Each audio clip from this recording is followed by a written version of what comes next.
You're watching The Experience, Comic Culture and Sales, streaming live daily to Facebook, YouTube, Twitch, and Twitter. Hello, everybody. Happy New Comic Book Day here at The Experience. We're going to talk about a few fun things today. If you got any questions, it's a good day to throw on some questions. And otherwise, we're just going to have a light, relaxing day. I believe JD is sleeping at the board anyway, so we don't want to wake him. So let's get going quietly for the Dan Wickline Show.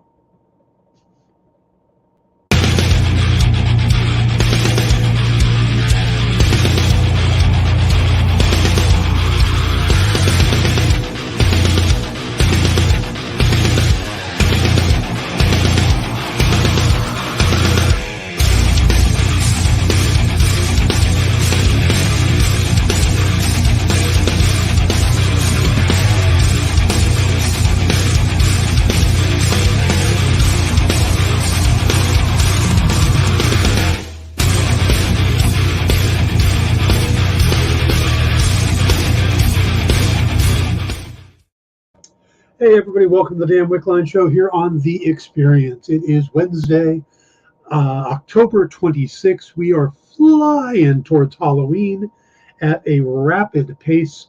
JD is currently his head down on the keyboard. We're going to do a little more talk about the James Gunn, Peter Safran deal with DC Comics, how that came about. That's starting to come out. Hey Ed, how you doing? We're going to talk about the latest episode of Quantum Leap that dropped Monday night. We got a little bit of Green Lantern news. Not that often we get to have any Green Lantern news, and we'll see what else comes up. I may throw we'll see how time prevails, and it's also a good day to ask me any questions you want. We have a bit of, let's see. This is an interesting one. Marvel made a mistake today. They posted on one of their social media accounts, and they posted a gift of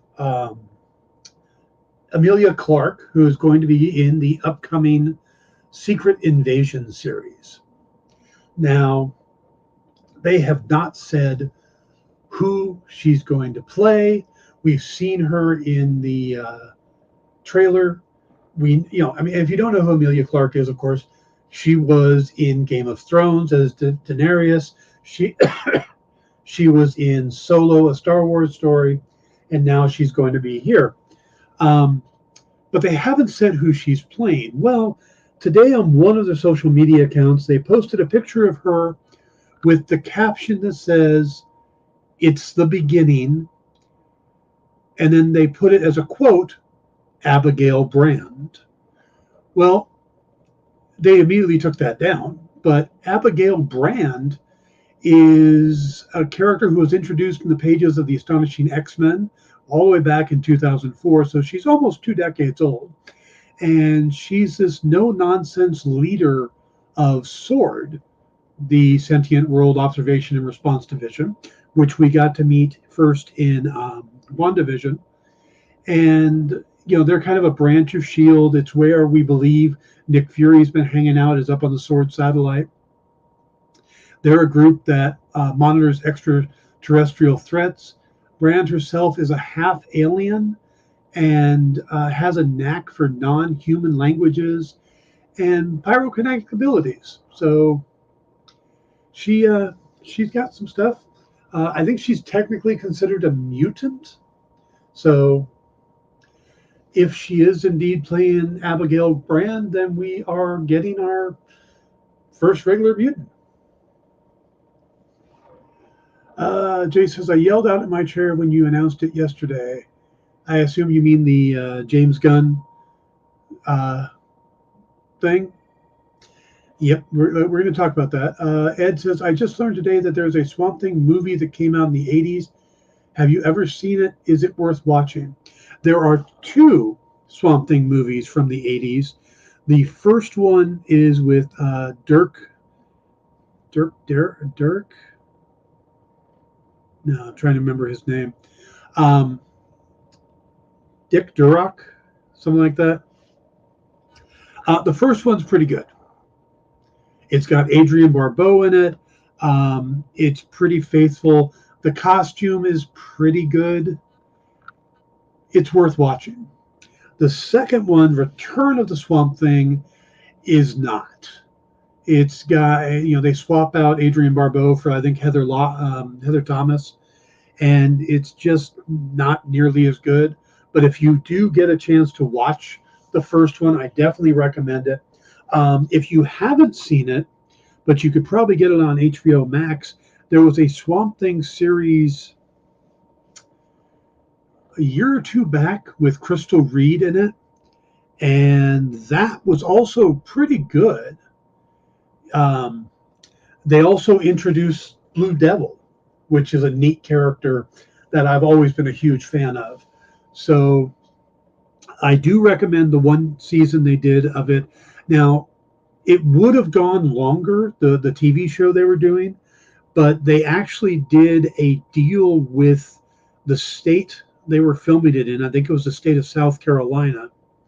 And then while they were filming it, the state revoked the deal that basically gave them kickbacks and stuff, or discounts for filming in the state, and they couldn't really move production at that point, so they ended up just killing the series after one. They killed it like the second episode was about to debut, and they pulled the plug, and which is a shame because it was a lot better than people expected it to be. I definitely would have kept watching it. So yeah, definitely watch it. The 80s movie with Adrienne Barbeau. But if you get a chance to watch the Crystal Reed series that debuted on, I think it was on HBO Max, but back when they were still the DC Universe channel. But yeah, that's worth checking out also. So both the Swamp Thing, just avoid Return of the Swamp Thing. So what about the USA series? USA series was kind of off of the 80s movies, and I remember it was kind of a hit or miss. Some of the episodes were good, some of it was but it was all right. But it was the same actor too. They carried it over, so it was a spin-off of the two movies, but it was all right. So yeah, like I said, the first one is good. It was probably one of the better DC movies of that era. They did Superman, and then they did that, and then the next good one was Tim Burton's Batman. So, we don't talk about Steel. That should be like the DC should do a parody song about "We Don't Talk About Steel," or Catwoman. To the tune of "We Don't Talk About Bruno." Kind of like that idea. Somebody call Weird Al, because I'm sure he's short on ideas nowadays. All right, so let's talk about the other bit of news.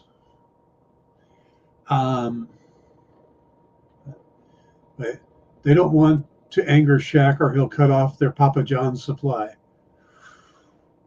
Have you had Papa John's? Papa John's is a fascinating pizza to me because when we first discovered it, I was still living in my condo in Anaheim, and it was great. And it was like, oh yeah, it's not that expensive. It's comparable to these other companies, but it's better stuff. And we had it. We ordered it like the next 4 or 5 times we ordered pizza. We went to Papa John's, and about that 5th time, it just tasted off, And every time I've had Papa John's since, it's tasted off. Like there's just something about it. It's like it's good for about 3 or 4 tries, and then the 5th time it's just done. And I've heard that from other people too, that you'll like Papa John's at first, and then something about it will just set you off. So I don't know, maybe it's the racism. Who knows? Okay, we are going to talk about HBO Max's Green Lantern series. Now, there has been a lot of people wondering if that was actually going to happen, because it's been in and out and stuff. And it's still in development. It's still going. It started in development in 2019, and it was originally going to be about Guy Gardner and Alan Scott, and they had cast the roles, and they were moving forward with it. And they had a showrunner. What was the showrunner's name? Seth Grahame-Smith was going to be the showrunner, and it was coming from Berlanti Productions, the same guy that created all the CW shows. And they were going to move along with this. And there was some talk that maybe David Ramsey from Arrow was come in there as Jon Stewart, stuff like that. Well, and I don't know if this has anything to do with yesterday's announcement, but today it's been learned that the series is still in production, but it's going to undergo a creative overhaul. And they've decided to go a completely different direction. They're throwing out the idea of using Guy Gardner and Alan Scott, which was an interesting pairing in the first place, especially since Guy Gardner is part of the Green Lantern Corps and Alan Scott never was. He was something different. He was the Golden Age Green Lantern. He would have been great in the Black Adam movie along with Dr. Fate, and so, but Guy Gardner is kind of the gung-ho right-wing Green Lantern, and Alan Scott is openly gay in the comics. He's also much older, has children, and he got his ring in a different way. He has a weakness to wood, while Guy Gardner has a weakness to yellow. I think they finally got rid of that with the Parallax story, but, well, doesn't matter now. They're not going that direction. They're not doing the Guy Gardner, Alan Scott storyline anymore. From what I understand, no, Finn Wittrock is out. What they're going to do now is they're going to do a series that revolves around Jon Stewart. One of DC's first black superheroes. I mean, no, Black Lightning was really their first black superhero, but Jon Stewart took over for Hal Jordan, and probably the biggest profile black character for a long time there. So, and he's been part of the Justice League in the animated series, so his profile got raised quite a bit. So they're not doing Hal Jordan, but they are going to do Jon Stewart, and he's going to be the main focus of the Green Lantern series. Now, does this have to do with the James Gunn announcement? It's possible. Maybe they say, so, maybe he and Peter Safran went, we need a different one. Let's go with Jon Stewart. He's more popular. He's more in the public eye. I mean, because there's a lot of Green Lanterns you could choose from. Just the human ones. You could go Guy Gardner, Kyle Rayner, Hal Jordan. You could do Alan Scott, Jon Stewart. I mean, there's 5 right there. But the ones that most people know are either Hal Jordan or Jon Stewart. So now they're probably going to save Hal Jordan for any movies they want to use. So I could see them doing Jon Stewart here. Or bring Jon Stewart into the movies as well. Who knows? But along with the creative change, Seth Grahame-Smith, the showrunner, has decided to leave. He didn't want to stay with the project. Now, Berlanti is still involved, and it's still moving forward. But like I said, they're doing a major creative change there. And we'll have to see how that works out. But Ed said, that's too bad. A show series with Guy as GL could be great. Guy was definitely the most interesting GL, in my opinion. Guy's an interesting character. For the longest time, I think he was best known for the Justice League, the Wahaha version, and where he gets punched out by Batman with one punch. He became kind of the butt of a joke. They kind of redeemed him. They changed him up. He was Arsenal for a while. I think at one point he gets a Red Lantern ring, when they were doing all the different corps. And by the way, I love that series of comics, the Jeff Johns run on Green Lantern, where he introduces all the different colored cores and stuff. I think that's just brilliant stuff. That's expanding Green Lantern in a way I didn't think anybody else could. So, yeah. I think it would have been interesting, but I don't know if Guy Gardner by himself would be good. It made sense that they were teaming him with somebody else, but I don't know if Alan Scott was, just from a story standpoint, since he was never a Green Lantern core Green Lantern. So Jay earlier says no, moved it up. The Stranger Things Surfer Boy pizza is the best frozen pizza I've ever had. Really? That they made that into an actual product? Interesting. Jay says, okay, well, I'm campaigning for David Ramsey for either Jon Stewart or Quantum and Woody, with hopefully Joel McHale and the Russos, if that's even still a thing. Nice. Yeah, David Ramsey was great in Arrow. And I loved when they started kind of shifting him towards being a Green. They give him a ring at the end, but they haven't done anything with that. And I always thought they should have. Guy had a great personality for. It says Guy had a great personality for storytelling. He was abrasive and interesting, like a reluctant hero who just loved the power, not so much helping people. Yeah, I've never had a frozen pizza I liked. I'm partial to DiGiorno's. I do like DiGiorno's. Not many of the others. What I prefer is just picking up like a Bobley bread crust, the pizza crust, especially the one that has the sauce in it. Bobley sauce is fantastic. And then just get some of your own shredded cheese, shredded mozzarella and some pepperonis. And to me, that's a better choice than a frozen pizza anyway, and they cook faster. So, yeah, I'll throw one together myself over a frozen any day. All right. You know what? Let's go ahead and take our first break. And when we come back, we will talk about just how Peter Safran and James Gunn ended up the co-chair people of DC Studios. We'll be right back.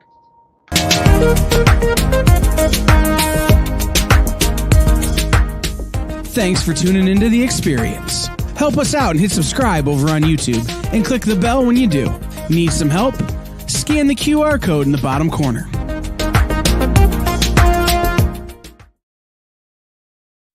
Comic Collectibles is a pretty straightforward show.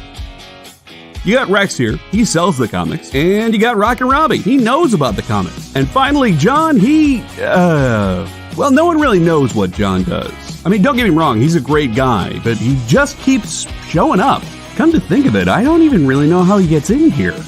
Anyway, awesome comics, rare books, rarer signatures, slabbed books, and amazing cover sketches by Ken Hazer and others.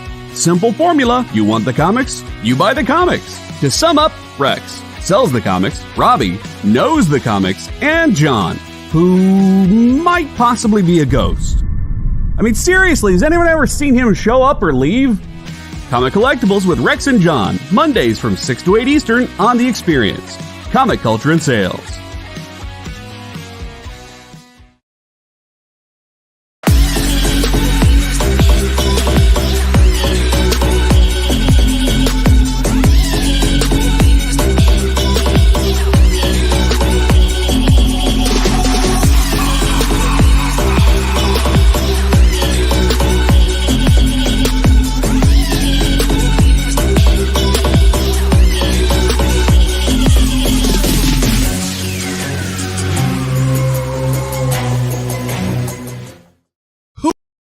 Who would win, Batman or Superman? It's the age-old debate, except it's so much more complicated than that. Nerd Killer Warfare every week on The Experience is your chance to debate other nerds in the questions we've all been asking for years, except we take those debates and turn them up to 11. Go to bit.ly/EXP casting or scan the QR code to be part of the show.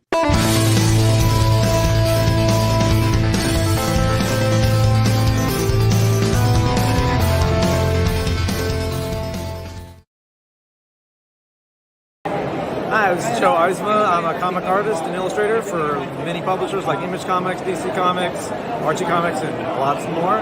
My most recent release is Star Trek 400. I've got a couple of books coming out in 2023 that announcement should be coming, and you've been watching me on The Experience.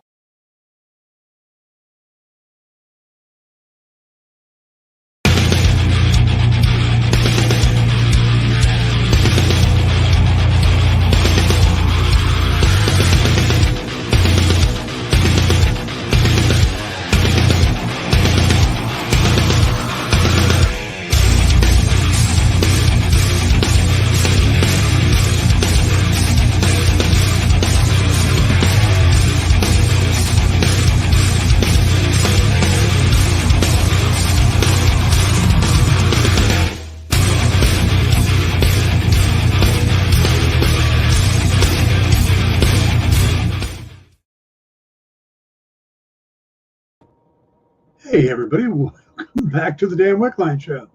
I wasn't sure I was going to be put back on the air. Somebody get JD some coffee and a kettle prod. All right, folks. Let me remind you guys, please hit the like button, the thumbs up button, the hey, I'm happy with the show button, whatever it is on whichever platform you're watching it. Also, tell your friends about it. Let's get some more people in here. Let's try to get these numbers up. And if you do like getting the breaking news, but you don't want to search for it, follow me on TikTok. And it's just my name over there. It's Dan Wickline. And anytime there's some good breaking news, I try to jump on there. And you can see Facebook, TikTok, Twitter. I'm also on Instagram. You can find me in all those places. And I do quick videos with the breaking news and I post it. So if if something happens on Friday, Saturday, Sunday when I don't have one of these, come on and join me on TikTok or these other locations and see what's going on. Hey, John, good to see you. I'm having a good day. It's rolling out pretty well so far. So we're going to talk a little more about, before we do, JD, you want to tell people what's the lineup for the rest of the day? Absolutely, I would love to. Of course, we got comic collectibles coming up with Rex and John and AR Comics. They've got a lot of cool stuff. They got a lot of Ken Hazer stuff left over from Hazerfest 2022 on Monday, and some really nice pieces. And I believe they have a CCG Werewolf by Night #1 for sale today at a really cool discount. It's a best offer. So, and then after that, we've got Jesse James doing his talk show, and Wednesday Warriors tonight. So it's a lot of cool stuff. You want to stick around. Cool. A CGC graded Werewolf by Night #1. That is an awesome pickup. If you can get that, that's a good thing to add to your collection. So definitely check that out. All right. We're going to talk a little bit more about the big news from yesterday. Just how did we end up with James Gunn and Peter Safran as the co-chairman and basically heads of DC Studios, and what does it all mean? Now, we talked a little bit yesterday, and I mean, if you really want to roll this back, Marvel, of course, reached out to James Gunn and offered him gave him the Guardians of the Galaxy to do. And he did the first 2 films, and he started building up a pretty good following. In between, he did a movie called The Belko Experiment, which was about people being trapped in an office building and have to fight. Basically, when there's only one of them left is when that person gets out. And the producer on that was Peter Safran. And Peter Safran has been around a long time. He's done a lot of films. He's probably best known for working with James Wan on the Conjuring and the Annabelle stuff. He also worked with him on Aquaman.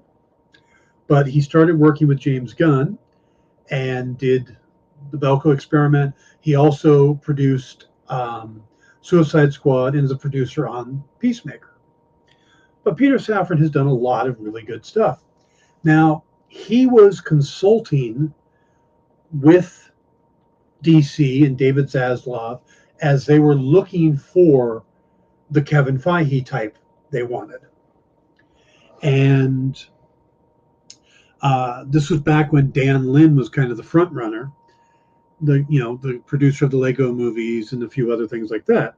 Well, when that fell through, I think the people at DC were looking and they kept seeing Peter Safran, and they're like, well, why don't we just have Peter do it, And they approached him, and Peter had one condition, is he didn't want to do it without there being a creative head, because he sees himself as a producer and can do the behind the scenes stuff. Now, when we talked before about who I thought would be the right choice to run DC, I talked about what it was Kevin Feige did. Kevin Feige isn't a writer, he isn't a director, he isn't an actor, he isn't trying to tell stories. His job is the overall. He's got the big picture view, and he's got a good working knowledge of the company. So when there's a role for a stray character, he can pop up and go, hey, why don't we make it this guy from this obscure comic, or that guy, or, well, why don't we borrow this name from this guy and put it with this character? Well, that's a hard role to fill. I mean, Kevin Feige is kind of unique in that he came up as a producer. He understands the business side.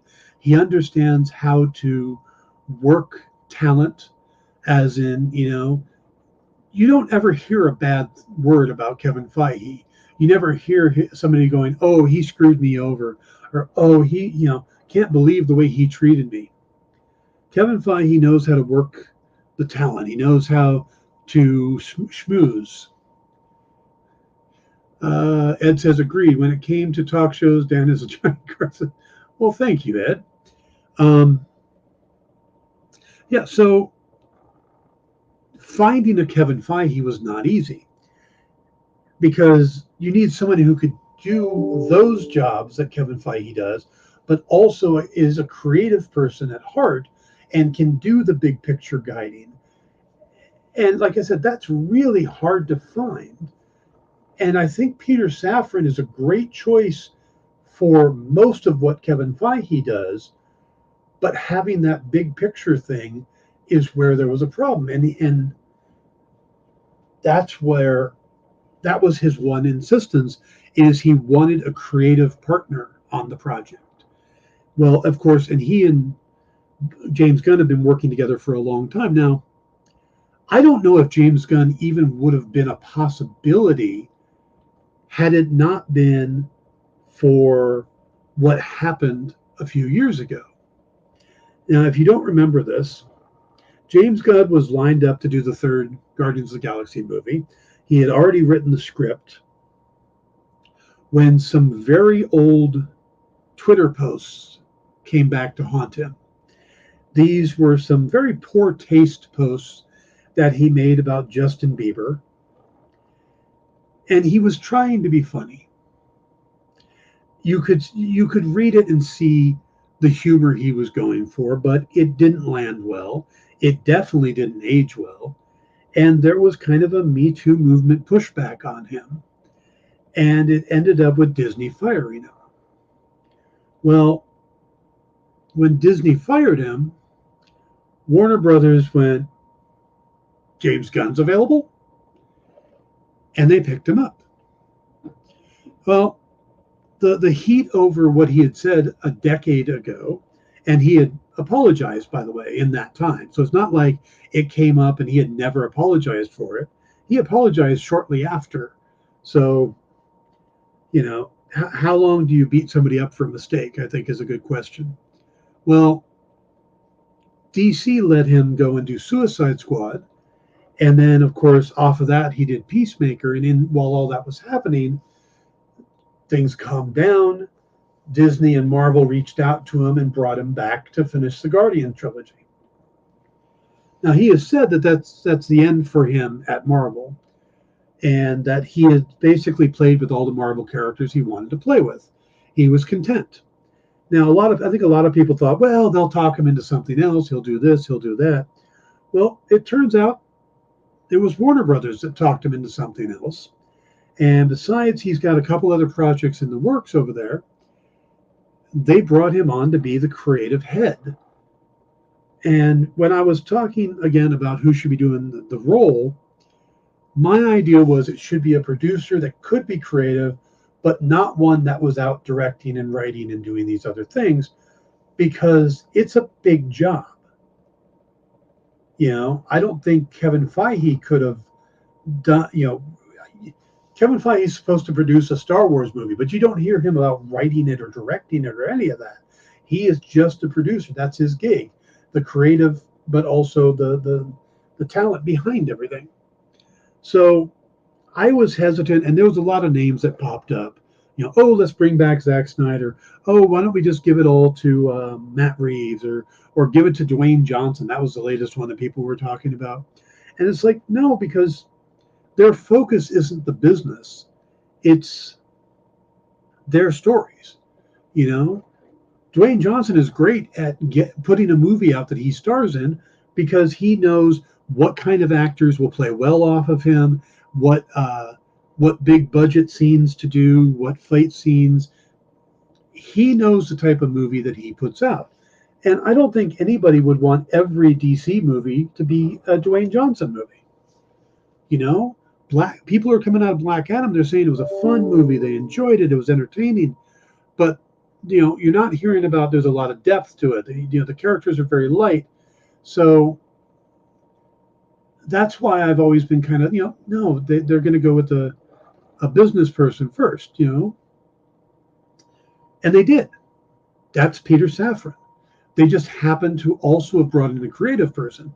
So if it would have been Dwayne Johnson and Peter Safran, or Matt Reeves and Peter Safran, that makes a lot of sense, and I was saying that I thought it would be somebody who had producing experience, and I thought they would pull from Marvel Studios and kind of steal away one of their guys, but they found one in their own stable, which is great. It's somebody who already knows, he's already done Aquaman, and he's working on Aquaman and the Lost Kingdom. He's been on Peacemaker and Suicide Squad, so the guy's already in the know here. He knows everybody at Warner Brothers. They had just re-upped his first look deal with his production company, so it makes a lot of sense. But yeah, it was Peter Safran they went after first, and bringing James Gunn with him was part of the deal. He wanted a creative person, and if Gunn had turned him down, then maybe he would have gone to James Wan, or he would have found somebody else to take the deal. But now let me catch up on some comments here. JD says people have done digging, and it was mostly driven by 4chan types using sock puppets to pretend outrage. I know what you mean by the term, but I just love the idea of actual sock puppets going on rants, videos of sock puppets going on rants. I think that's awesome. Jay says, that's the problem with digging up these old things. Folks are basically saying you're not allowed to grow as a person. Most people aren't the same people they were last week, let alone years ago. Exactly. You could probably dig into anybody's past and find something they did. But at the time, it was probably frowned upon, but I can think of jokes that were being told when I was a kid that were just commonplace that would horrify people now.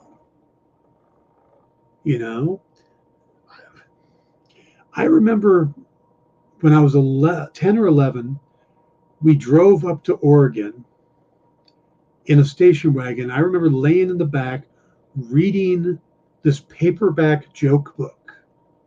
It was a flip book, and it had Italian jokes on one side and Polish jokes on the other. And they were bad, and they were racist jokes. And in 1979, 1980, you could find a book like that. It would be out there, and it would probably be a good seller. Or, nowadays, you can't. That just doesn't fly anymore. But back then, Polish jokes and Italian jokes and any type of stereotype jokes were popular. Doesn't mean it was right, but it wasn't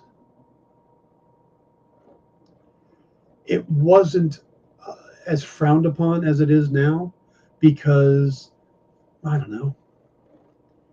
If I knew then what I know now, no, I just would have tossed the book. It's wrong. But I'm 10 years old. I'm reading joke books and I'm laughing because, it was just a different era. So, yeah. So, yeah, when they went back on that, and like I said, I read them and I've read the apology, and it's like he was trying to be edgy. He was trying to be funny, but kind of in a shock jock sort of way. And it didn't work. And it definitely didn't age well. But then if we went back and watched or listened to, Howard Stern's shows 20 years ago, how offensive would those be? I mean, they're kind of offensive now, but how offensive would they have been, 20, bringing them back 20 years later? So Disney shouldn't have fired him because, like I said, it was almost a decade before, and he had apologized, and it wasn't like there was current things similar, but it was the moment when if you didn't respond like that, then you got the hatred. So it was a tough time, for everybody. And again, there were horrible things to say. He shouldn't have said them, but he did, and he apologized. So, and all of that dominoed into him now being the head of DC. And you're not hearing a lot of people bringing that back up, other than in reference to why he got involved in DC in the first place. It's not like you see a lot of people going, oh my God. But you will always find people out there attacking anybody successful. The other day, there was an actor out there, and I don't want to promote or continue this thing, but there was an actor out there who is really popular, and he just got good news and is back in the news, and everything's going good. And I saw somebody posting about how, there's questions about the age of the women he dates, that he likes younger women, not underage, and they kept using the word creepy. And it's like, where is this coming from? You don't hear this about this guy. You hear great about this guy. But now that things are going good, somebody comes along and wants to bring that person down. And they're doing it for the attention, and they're doing it to, drive hits and stuff. So it's just horrible. But Werpenstein, how you doing? I don't think that we would make the same mistake now. No, I hope not, But you see, the problem is there's a lot of bad stuff happened. Oh, John says, I'm 52 years old. I can't imagine having social media growing up. I would have been in so much trouble. You and me both. My God, you and me both. Yeah, I'm very cautious when I post things, and even the stuff I say here. I worry that, I get somebody's pronouns right. I worry that, do I still use the word actress, or do I just use actor for everybody now? Questions like that. And you have to think about those things when you're writing something, when you're talking to somebody. And, it's like, I want to say, look, I respect that you use a different pronoun. And I am going to do my damnedest to say the pronouns you want me to say. But there's also a good chance I'm going to make a mistake, and I don't mean it from a place of malice. I mean it because I am also 52 years old, and I make mistakes. I say the wrong thing sometimes. Not on purpose, but because my brain is 52 years old. So, all right. So let's get back to what I think this is going to do going forward. I love the hire. I really do. And I know the kind of knee-jerk reaction a lot of people are having, and not in a bad way, but it's what will the tone be for the movies. And I think people are afraid.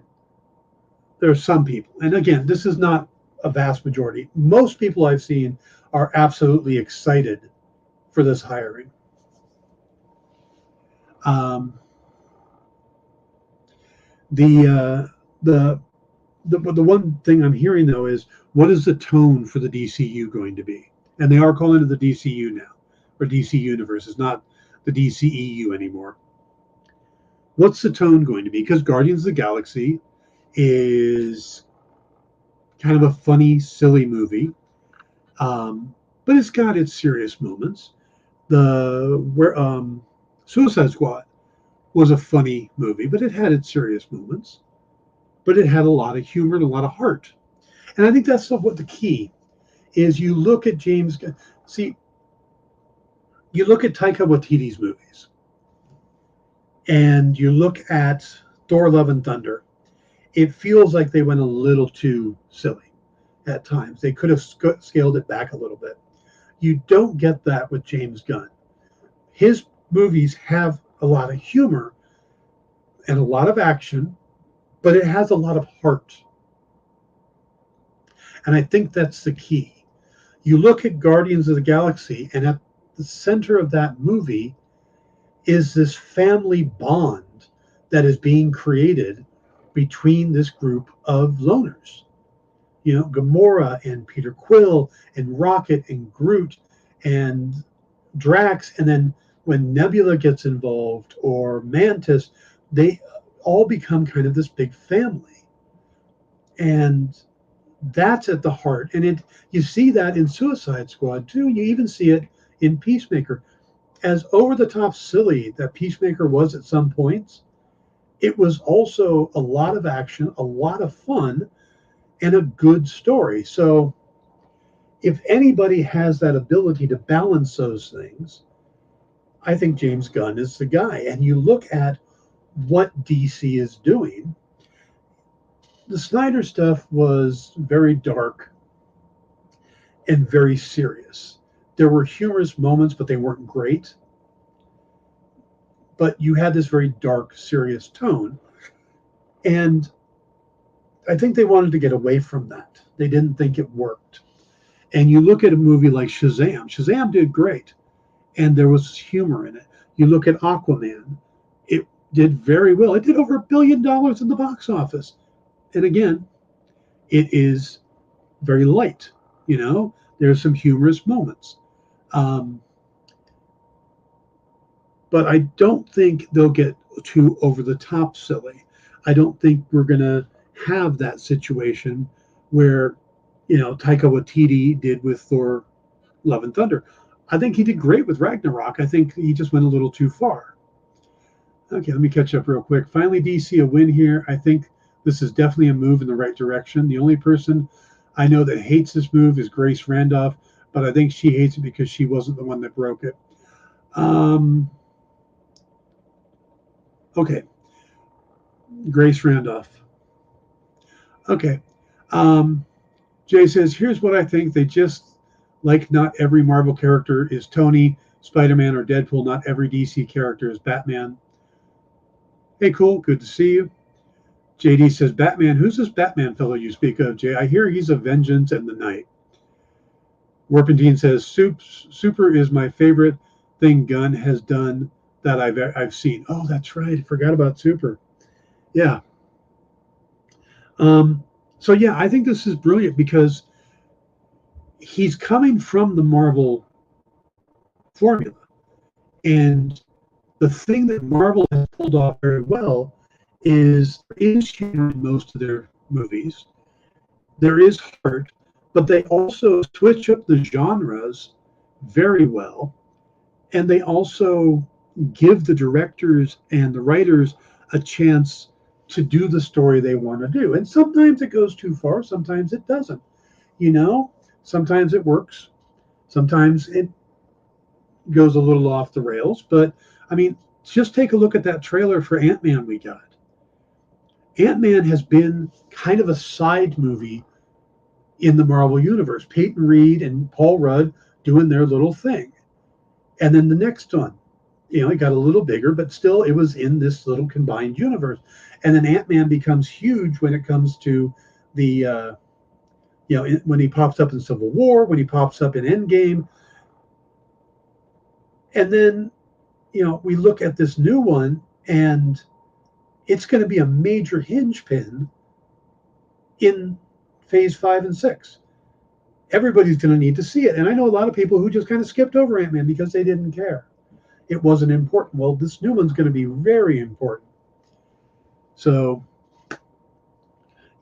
but Peyton Reed, they're very lighthearted movies. And I could see so many of the Marvel directors working now with DC because, maybe Peyton Reed wants to pop over and do a Batman movie or, Green Lantern. Maybe Taika Waititi wants to come over and do Lobo or Creeper or somebody like that. Oh, Taika Waititi on Lobo. Wow. Just the thought of that. Love that. It says, I sure hope they don't abandon the Pattinson Batman. I love that movie and would love to see a couple more. That was the first time they got Batman right. Dark, intimidating, loved Catwoman, Penguin too. You know what? There is no chance that they're going to abandon the Pattinson Batman. Just like they're not going to abandon Todd Phillips' Joker. They're doing the Joker sequel. They're doing the Batman sequel. They're doing a Penguin TV show. And there's talk about Matt Reeves getting to do either TV shows or movies or something involving Scarecrow and Clayface and Professor Pig. I think those are the three. So, Ed, no fear there at all. They're not going to go anywhere away from the Matt Reeves stuff. They're committed to that.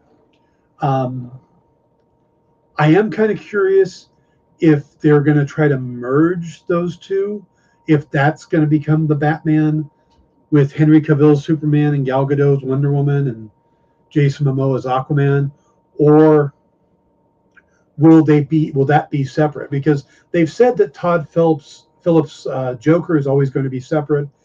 Will they keep Batman separate too? That's the other thing is now they've got the heads. That's something that I've been saying they needed. They needed to find that person. They've got that person.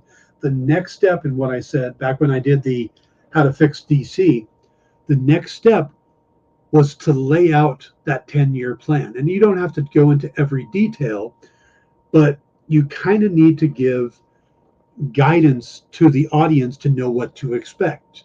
So Henry Cavill is back. Excellent. Tell us if we're going to get a solo Superman movie. Will there be a Man of Steel 2 or a Man of Tomorrow, or will it just call it Superman because they do have Superman the movie? They could just call it Superman.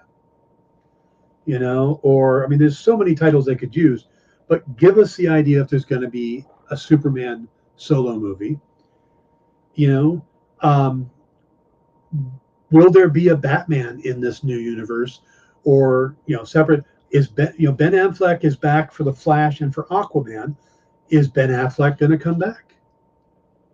Is it going to be the Batman for the main DCU, and then you've got these pockets that you do other movies on? I'm okay with that. I am good with that if that's what they want to do. Or now another Wonder Woman movie. There is supposed to be another Wonder Woman movie. They're expecting a script treatment from Patty Jenkins anytime now. That was the latest that the Hollywood Reporter had. So there is definitely a third Wonder Woman movie in the works. And there is supposed to be a solo Superman movie, but we haven't got official confirmation on that. So that's what I want to see. I want to see them give us at least the framework. This is our Aquaman, this is our Wonder Woman, this is the Batman for the DCU. These are in or out. These are the TV shows we're still doing. They still exist. Do they connect? Lay it out for the fans. Just like, Marvel's doing it slowly, and it's kind of irritating a little bit. We'll find out when Daredevil Reborn comes out how much the Netflix stuff is, how much is not. So, yeah. Let's see. Werpin says, I can't imagine it ever happening, but I'd love a Legion of Superheroes movie. You know what? If you would have asked me last week, I would have said, no, that's not that. I can't see that happening because David Zaslav has talked about using the Trinity, Superman, Batman, Wonder Woman. I kind of thought that's where he's going to focus. But James Gunn started with the Guardians of the frickin' Galaxy.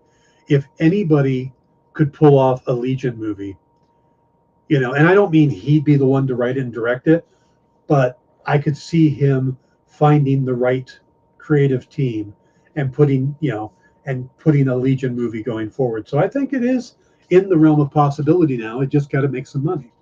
John says, do you still have faith in Patty Jenkins after Wonder Woman 84?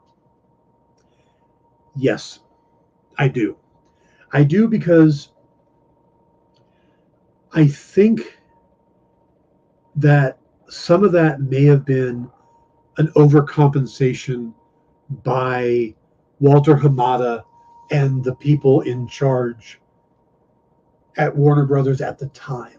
And I think that also explains what happened to Justice League, because when Zack Snyder stepped away and Joss Whedon came in, they toned so many things differently. They were trying to shift direction. Then Shazam was a hit. Aquaman was a hit. So much more humor. I think they kind of mandated the story to her in a lot of ways. And when you have too many chefs in the kitchen, you get a mess. And I think that's probably what happened with Wonder Woman 84. But there wasn't anybody stopping and looking at the movie and going, okay, that's problematic. That doesn't work. Let's tighten this up. And again, that's supposed to be what James Gunn's doing. And I'm hoping that he's good at that. So let's hope that's what he adds. That's what he brings to the table. Ed says, I'm still holding on to hopes of someday seeing a Battle of the Super Friends movie where they fight the Legion of Doom in the Darth Vader head in the swamp.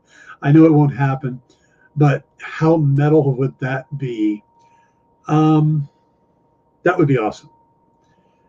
But again, that would be a movie for guys like you and me and John, who grew up watching the Super Friends on Saturday morning. But I don't see a David Zaslav approving, because, one of the first things David Zaslav did when he got there is he pulled the plug on the Zan and Jaina movie, the Wonder Twins movie, But there is a movement to get that stuff in there, because there was a movie going, and then you look over at the CW, and they were trying to introduce the Wonder Twins and the Justice League and stuff in the CW at the end of the Crisis after Green Arrow passed or died. They were trying to set up the Justice League, and they had the table, and they had the Hall of Justice in that episode. That building they had looked like the frickin' Hall of Justice. And then everything at CW started to die, and all the shows ended up off the air. So there is a will to make that happen. But again, now we have to look at Gunn and Safran and try to figure out what their vision is. So, but I kind of get that feeling that James Gunn is one of us, that he probably grew up watching Super Friends and would love to have that big, Endgame type movie where, with all the villains and all the heroes. And I mean, how awesome would that be? But again, James Gunn's a guy that is giving us Cosmo the dog and bringing Kevin Bacon into the Marvel Universe. So I don't put anything past him. So, all right. Thank you, Jay. Yeah, well, I don't think there's a point in doing a late break since we've only got 3 minutes left. Guys, remember to check out membership services when you get a chance, like our friends John and Werpenstein, who both are members. So it supports our site, but it also gives you access to a lot of fun stuff. Also, remember to check me out on TikTok and my other social media accounts going across the bottom here. It's pretty much my name everywhere, Dan Wickline, except on Instagram, which it's Dan Wick 70. Also, stick around. We got Comics Collectibles with Rex and John and AR Comics, where they've got some really great stuff. So stick around for that. And I think that's covering everything. Tomorrow, we're going to have Kyle on. We're giving us some news from the Diamond meeting tomorrow, or the retailer meeting tomorrow. That'll be the first 15 minutes of the show or so. And then we'll have we'll talk about Andor, which I have not yet watched, but the 8th episode of Andor, and we'll talk about the latest episode of Quantum Leap. So stick around to come back tomorrow for that. Ed says, I want to see Bizarro and Solomon Grundy and Apache Chief, even if it was an animated film. Loved Battle of the Super Friends. Yep. John says, glad I got on. Great show, brother. Well, thank you, John. Warpenstein, Ed, thank you guys all for coming. Ken, good to see you. So stick around for Comics Collectible, and I will see you guys tomorrow. Good night, everybody. Get the inside scoop on everything happening at the experience every week. Join our mailing list by scanning the QR code at the bottom of the screen and then watching your email inbox.